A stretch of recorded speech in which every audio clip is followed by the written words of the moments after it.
How's it going, Yankee fans? My name is Alex with my co-host here, Nick Nielsen, and today we're going to discuss the Yankees' interest in Frankie Montas from the Oakland Athletics and Luis Castillo of the Cincinnati Reds. Now, both of these players obviously would inject two quality starting pitchers into the rotation. We want to discuss, which one is better, which one we'd rather have. Obviously, General Manager Brian Cashman has a lot to do at the trade deadline this year. Outfield support, starting pitching, bullpen support. Jeff Passan of ESPN said today that they're still in the mix for Juan Soto. We don't know what they're offering. We don't know how far along they really are, if it's as serious as we think it is. But Castillo obviously has been connected to the Yankees for a couple years. This year makes the most sense given the World Series aspirations and the desperate need for that number two guy behind Garrett Cole. Before we dive into these two pitchers, the interest in them and what both of them would bring if the Yankees went in either direction. How you doing today, my friend Nick?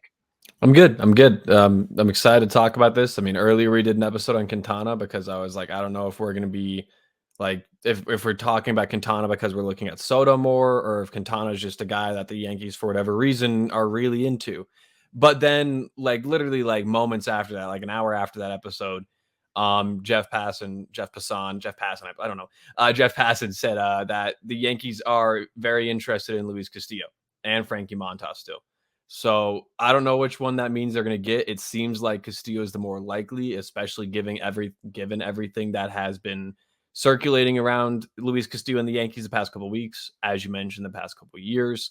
Either way, one of these guys coming to the Yankees would be a huge, huge addition to this team. There's no doubting that. Or maybe even Tariq Skubal from the Tigers. I talked about him earlier. I'd love to get him. Either way, an ace pitcher, an ace caliber pitcher is definitely what this team needs, especially if they're not going to get Soto. Yeah, man. I mean, a starting pitcher would go a long ways in helping this team come October. I think right now they're really trying to test a couple of these guys. They want to see if Domingo Germán can make this full recovery. They want to see if he can really stand up against good teams. Can he be a contributor down the stretch, maybe in the postseason? I think this is just getting a good sample size of what he can do before the All-Star break. The Yankees seem to be gathering information. They have a good enough lead in the AL East where it seems like they just want information to better decide and have a better idea of what they really need. Is it starting pitching support? Is it bullpen support? Is it a stud outfielder like a Soto, an Ian Happ, or even a Brian Reynolds? Of course, we talked about Quintana earlier, and he just doesn't seem like a guy that I would trust in October. But let's talk about Frankie Montas right off the bat, right? 29 years old, a free agent in 2024. So you got another season of control over him this season as a 3.18 ERA with a 3.22 xFIP over 104 innings, heavy usage this year. 9.37 strikeouts per nine and a 12.6% homer to fly ball ratio. So he's given up a couple of home runs here and there, but nothing too crazy. 73% left on base rate, a 46% ground ball rate. He really features a four-seam fastball, split finger fastball, sinker, slider, and a cutter occasionally. So he has five pitches to add to his repertoire. And of course, you can get really, versatile with the way you just, display those or utilize those. So, you're looking at his best pitches. His split finger is phenomenal. Uses it 26% of the time. Opposing batters are hitting 180 against it. 33% whiff rate and a 21% put away rate. But his sinker also is doing pretty well in the put away percentage at 24%. But opposing batters are hitting 316 against it. So he's not a really great sinker ball thrower. Matt Blake loves those type of pitchers. He really throws a great split finger. Has a solid four seam fastball and a decent slider. Really good whiff rate on the slider at 39%, Nick. But when you're looking at Frankie Montas, what do you really like about him? Do you think he would be a good fit for this Yankee team? And do you think it's worthwhile to pursue him more aggressively than Luis Castillo? I wouldn't say that it's probably more worthwhile to pursue him more aggressively than Castillo. Especially because of the fact that the Yankees have been so heavily linked to Castillo, and I feel like Montas they haven't really been as linked to. Like the times we've heard we're linked to Montas was always, I feel like in a package or like in a unison with another player. Where it's like in the offseason we were linked to Montas and Manea, and now we're linked to Castillo and Montas. So it's like I don't know if the Yankees really want Montas that badly. I think it's more that he's their kind of fallback from Castillo. And again, I don't know if they're even considering Skubal. I'm going to keep saying it till the day I die or until the day he gets traded elsewhere. Tariq Skubal is better than both these guys. He would be an amazing addition to the team. Today, he got pulled because of a rough fourth inning in which he had 39 pitches and gave up two unearned runs because of errors. And the dude was seen throwing his glove and hat in the dugout. He is done, pissed. I don't blame him. Detroit sucks. Anyways, Castillo, I like more than Montas, but I think Montas would not cost as much as Castillo. So that's why I wouldn't mind getting Frankie, because I don't think we'd have to give up Peraza for Frankie Montas. That could just be me. Granted, Montas does have a couple years of control. I believe he has 2 years of control as well. And he is a very good pitcher. Like, there's no doubting that he's not a good pitcher. You said it best. Some of his peripherals are a bit odd. The slider, especially, batters, I believe, are hitting 290 against the slider this year. Let me make sure I'm not mistaken on that. I was 209, my bad, 209. And he's got a 39% whiff rate on that. So that's a disgusting pitch that he uses. And his splitter is also very, very good. So I wouldn't mind seeing Montas at all. Like, it'd be a fantastic addition to this team. And I think it also leaves some room for some other moves to be made, because I think we could hang on to some bigger name prospects. Montas would definitely, reel in a haul, but I don't know if it'd be as big as what Castillo gets. So I don't know. I love either one of these guys in pinstripes. Yeah, I mean, look, Castillo is probably the better option if you ask me. 29 years old as well. Another guy who's going to be a free agent in 2024. So you got another year of him with Garrett Cole, which I think ultimately is pretty good. And I think his usage, like, he's more reliable, I would say, for Castillo. He's going to cost a little bit more. You're talking about Will Warren, you're talking about Oswald Peraza, and probably another guy to acquire him. But he does have a 2.77 ERA with a 3.45 xFIP this season, over 78 innings. Has 3 years where he's pitched over 169 innings. So his reliability is definitely a factor I would consider as a positive. And come October, neither of these guys really have any experience in October, and given that their teams kind of suck. But I do trust Cincinnati, and rather Castillo, a little bit more. He's having some good season, good numbers. 75% left on base rate. He's been established for a while now. He was once a top prospect. Montas was I will say Montas was never like as good of a prospect as Luis Castillo was in terms of how they were like recognized.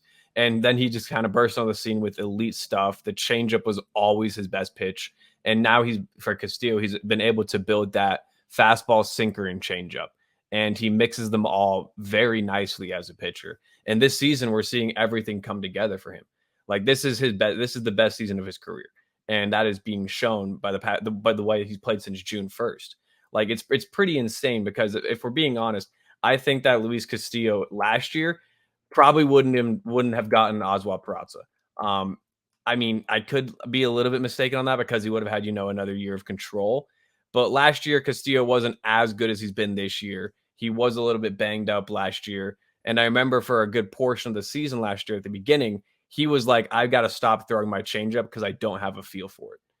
This year, it's the complete opposite. This year, the dude is doing everything and then some. Like, it's pretty...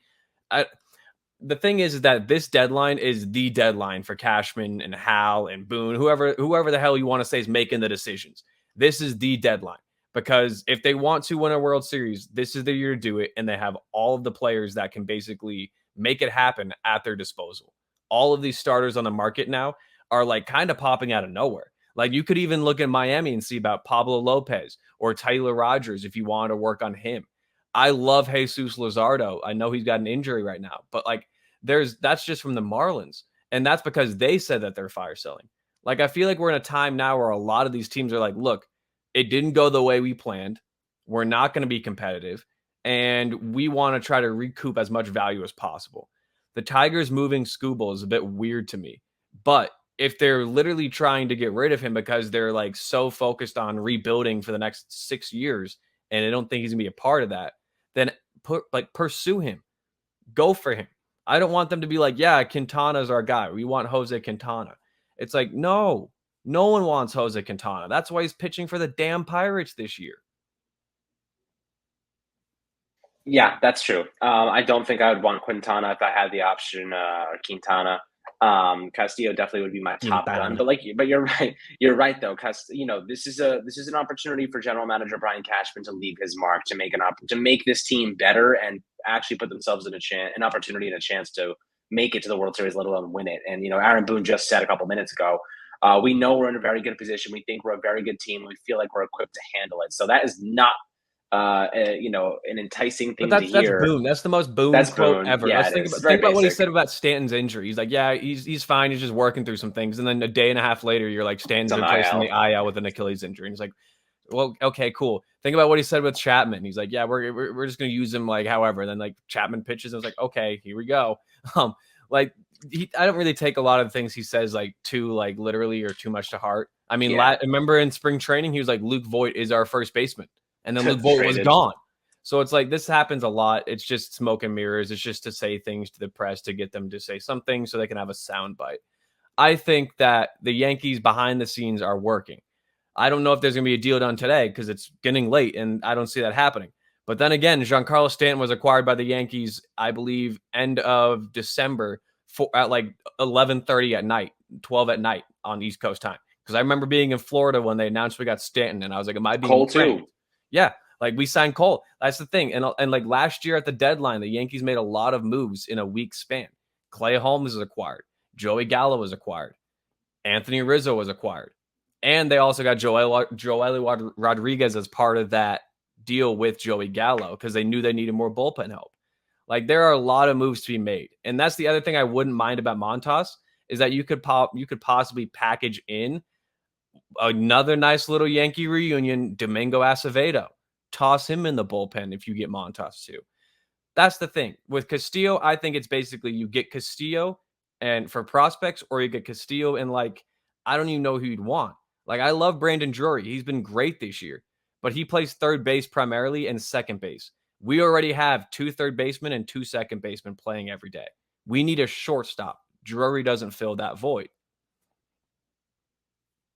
Yeah, I mean, look, this is going to be a very exciting couple days. We got you guys covered as always. So, the report right now is that they are in on both Castillo and Montas, in addition to Juan Soto, who I think is a pipe dream still. But if it happens, then it's going to be just a crazy. I think people will be extremely happy. I am going to be terrified looking at how much we gave up for him because it's you're mortgaging the future. But again, prospects are prospects. You don't know what they're going to become. So you could say that there's a chance that all of them end up sucking. And like then we're like, okay, this ended up being a great deal because they all suck and we have a generational prospect or player that's established. So there's a And lot to that's the like thing, yeah. about that. It's Yeah. Soto. That's the deal. That's the deal with Soto.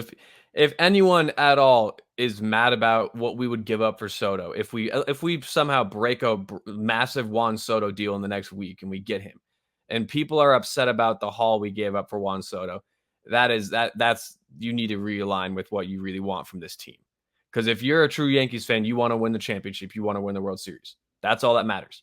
And the prospect hugging, I get it. The Yankees like to hug prospects sometimes a bit too long. But at the same time, Jeff Passan brought up a great point earlier today as well. He said the Yankees have a very, very good lower level farm system, and they are very active in the international draft and signing pool. So they're always constantly replenishing guys at that lower level. We love to talk about Roger Arias, who's 18 and he's just getting his first year of pro baseball right now. And people are already, I guarantee you, calling and asking about if he's available. Like this team is very talented. They have a ton of depth. And if you give up 6 prospects for Juan Soto, so be it. They didn't come to an agreement with the international draft signing amount anyways. And that would have that benefits the Yankees a ton because now they would have like picked last in that. And now they just get to go out there and take whoever they want. So it's like there are going to be more prospects. There may never be another Juan Soto.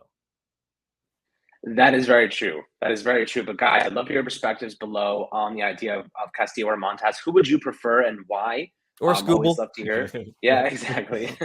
Would always love to hear your opinions and ideas in the comment section. So please leave them there. Make sure to like and subscribe. As always, got you guys covered on all the coming news in these next few days as we approach the trade deadline on August 2nd. Fun Have times. an exactly. Have an awesome rest of your day, and we'll catch you guys on the next Fireside Yankees episode.